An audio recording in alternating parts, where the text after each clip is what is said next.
The great hall of the celestial spire thrummed with a quiet, harmonious energy.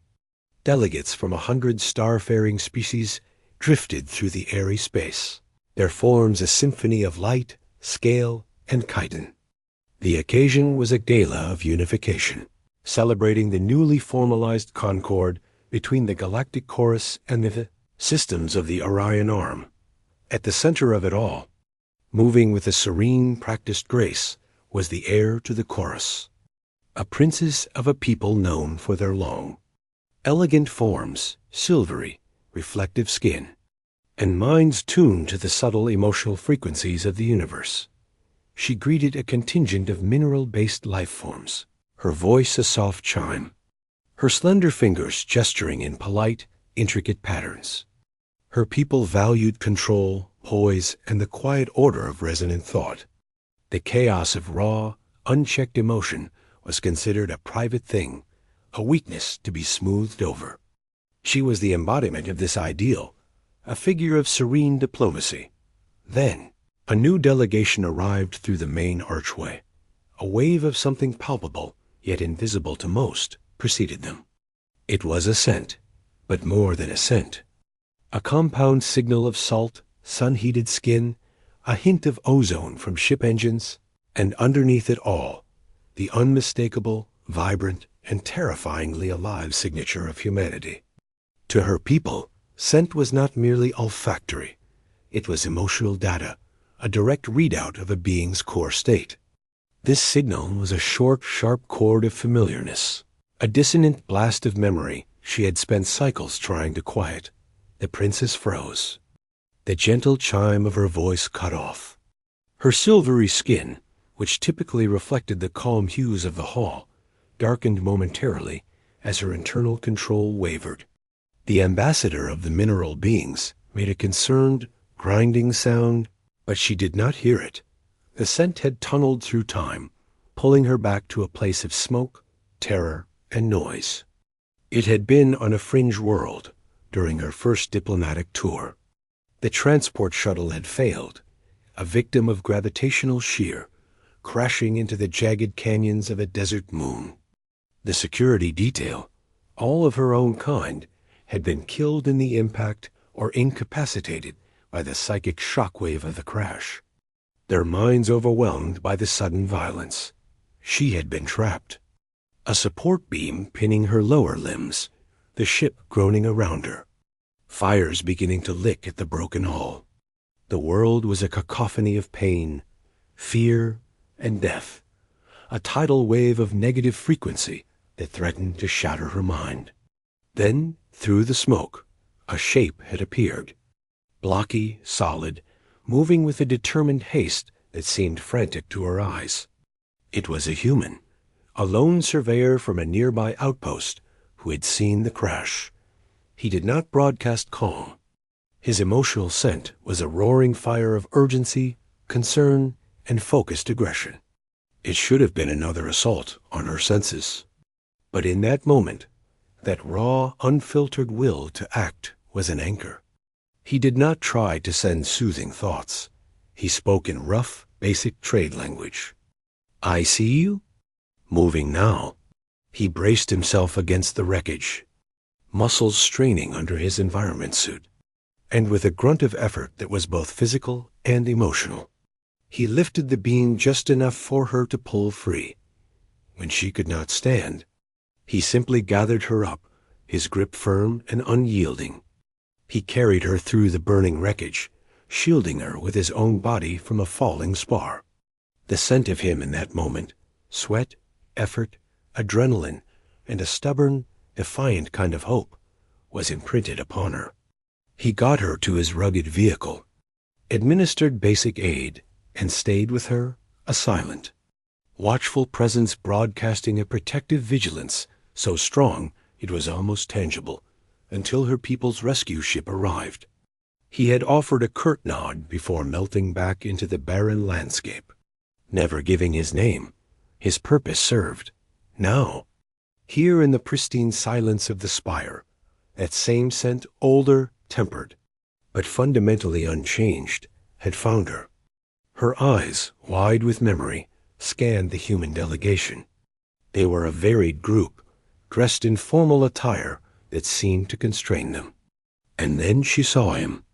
He was older, lines at the corners of his eyes, his hair touched with gray. He wore the uniform of a human diplomatic attaché, standing slightly behind the primary ambassador, observing. His gaze was calm, professional, sweeping the room with detached interest until it met hers. A jolt passed through her, a resonant frequency only she could feel. His sense spiked briefly with recognition, then settled into a watchful, neutral state. He gave no sign, no smile, no wave. Just a slow, almost imperceptible nod, identical to the one he had given cycles ago on that dusty moon. The princess felt the eyes of the hall upon her. Her lapse had been noticed. With a force of will that once would have been effortless, she smoothed her expression, softened her skin back to its reflective state, and completed her sentence to the mineral ambassador. But her course was set. She moved through the crowd, a vessel of grace, exchanging pleasantries with clusters of delegates, but her path was a precise, calculated spiral toward the human contingent. The human ambassador, a woman with a firm, polite demeanor, greeted her with the standard words of unity. The princess responded in kind, her voice once again the perfect chime. But her attention was a beam focused on the man beside the ambassador.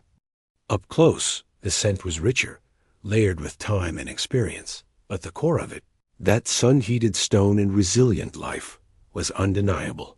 She turned to him, and the hall seemed to grow quiet. "You," she said, her trade language fluent, the chime gone, replaced by something more direct, more real. The desert moon. The crash. The human attaché regarded her. His emotional scent was a carefully managed field, but she could sense the vigilance beneath, the memory alive in him too. "Yes," he said simply. "No title, no honorific. Just the truth. You never gave your name," she stated. "It was not important," he replied. "Your safety was the priority." "To my people," she said, her voice dropping, meant for him alone. That moment was a storm of violation. Chaos, pain, but your presence. Your scent. It was not chaos. It was purpose. It was a shield. The words felt dangerous, an admission that went against generations of teaching.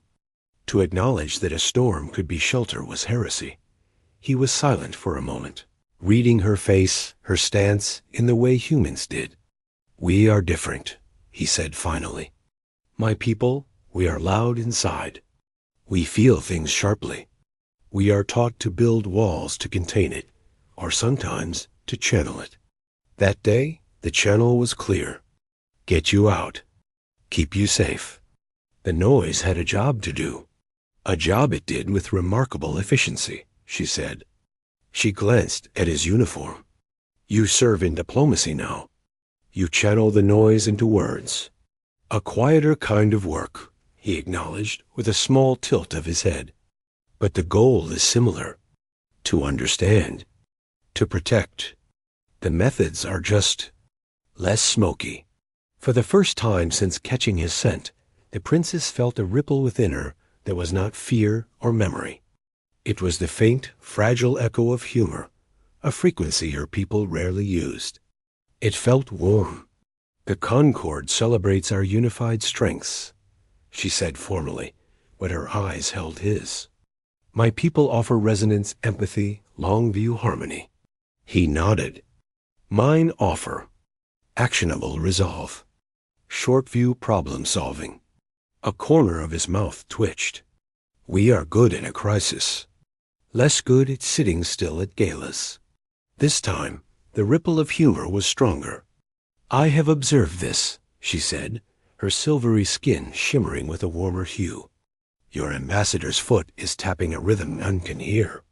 He let out a soft breath, a human sign of shared understanding. "She finds the music here mathematically interesting, but emotionally flat." The princess looked around her grand, serene, perfectly harmonious hall.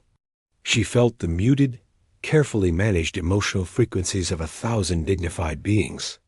And she smelled, bright and alive amidst it all, the sun and stone scent of a human who had once carried her from fire.